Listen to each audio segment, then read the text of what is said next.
God's Word Express. Bienvenue à toutes et à tous pour notre exploration du jour. On se penche sur un sujet vraiment intriguant, le don de prophétie. Oui, un sujet qui soulève pas mal de questions. Tout à fait. Et pour nous guider, on s'appuie sur un enseignement spécifique du docteur Kom Akekawin Akaratiti, tiré de sa série sur les dons du Saint-Esprit. Hmm. L'idée, c'est vraiment de décortiquer ce que cette source nous dit sur ce rôle, sa signification, et puis aussi le discernement qui va avec. Et un point de départ intéressant que la source souligne, c'est son ancienneté en fait. Ah oui, Bah oui, contrairement à d'autres dons, peut-être plus marqués Nouveau Testament, celui-là il est déjà très présent dans l'Ancien. On pense à Noé, Moïse, Isaïe. c'est vrai, ils sont nombreux, et la source donne une raison à cette présence forte à cette époque. Oui, l'explication tourne autour du Saint-Esprit.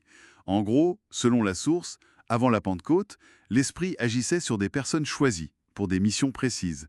Il ne résidait pas en permanence dans chaque croyant. D'accord, je vois. Donc, la communication divine passait souvent par ses intermédiaires, les prophètes. C'était un canal privilégié en quelque sorte. Logique. Alors, si on suit ce raisonnement après la Pentecôte, quand l'Esprit est donné à tous, est-ce que ce don perd de son importance? Il disparaît? Ah non, justement pas. Et la source insiste là-dessus. Le don existe toujours. Il est même considéré comme nécessaire. Ah bon? Oui, oui. Le Nouveau Testament nous donne des exemples. Agabus qui annonce une famine ou l'arrestation de Paul, ou encore les filles de Philippe qui prophétisaient. D'accord. Donc, il continue, mais quelque chose change quand même. C'est plutôt le contexte, ou peut-être le point relatif du don qui évolue. Puisque l'Esprit habite chaque croyant, l'accès à Dieu est plus direct pour tous. Je vois. Donc, il faut faire attention à ne pas plaquer les attentes de l'Ancien Testament sur aujourd'hui. Exactement. Mais sans non plus rejeter complètement le don aujourd'hui. C'est cet équilibre que la source semble chercher. C'est une nuance importante. Parlons du mot prophète lui-même. Ça vient du grec prophétesse. Qu'est-ce que la source nous apprend sur ce terme? Alors, dans le contexte grec de l'époque, prophétesse était assez large comme terme. Ça voulait dire porte-parole, quelqu'un qui parle au nom d'eux.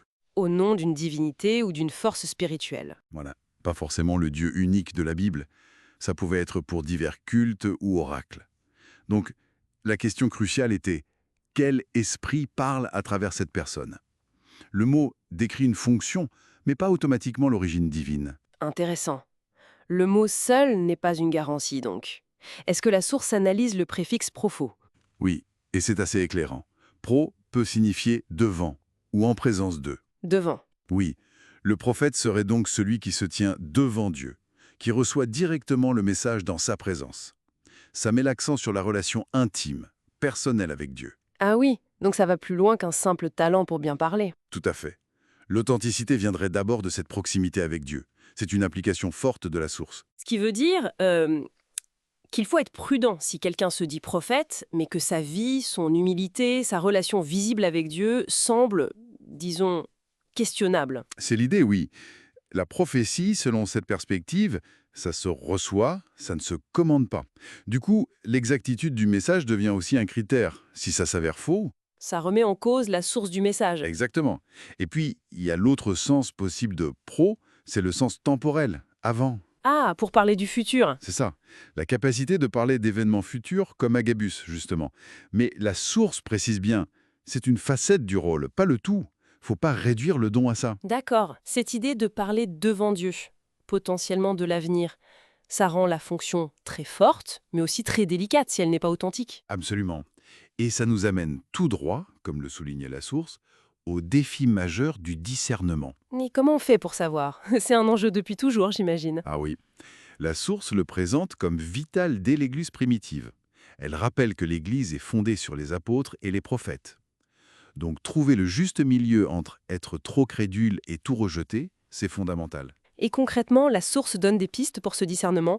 Elle cite un texte de Pierre, je crois. Oui, 2 Pierre chapitre 1. La source s'appuie dessus pour dire qu'une vraie prophétie ne doit pas venir de l'initiative propre du prophète, de son interprétation personnelle, isolée. Le texte grec parle d'idias epiliséos, une interprétation privée, en quelque sorte. D'accord. Pas une initiative personnelle. Qu'est-ce que ça implique alors pour la communauté, pour l'Église? Mais que la parole donnée doit être examinée, pesée par d'autres croyants. Idéalement, confirmée par la communauté. Une sorte garde-fou collectif. C'est ça. Pour éviter les erreurs, les dérives personnelles, la source insiste aussi sur le fait qu'il faut regarder le message, bien sûr, mais aussi la vie du messager, sa cohérence. Le message et le messager. Oui. L'enseignant raconte d'ailleurs, dans la source, des expériences où des messages contradictoires ou venant de personnes peu fiables ont justement nécessité ce discernement attentif, collectif. Bien compris. Alors si on essaie de résumer l'essentiel de ce que dit la source, le don de prophétie, c'est recevoir une parole de Dieu et la transmettre fidèlement. C'est ça, hein? Oui, c'est le cœur. Et ça demande deux choses clés. Une relation authentique avec Dieu, Hmm. Et un discernement sérieux, à la fois personnel et communautaire. exactement.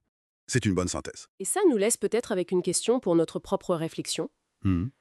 Comment on fait, nous, aujourd'hui, comment cultiver une ouverture pour écouter ce que Dieu pourrait dire par ce canal, tout en gardant cette vigilance, ce discernement nécessaire, sans fermer la porte directe par principe. C'est une excellente question pour finir. Comment rester ouvert mais prudent? Voilà, une piste de réflexion pertinente.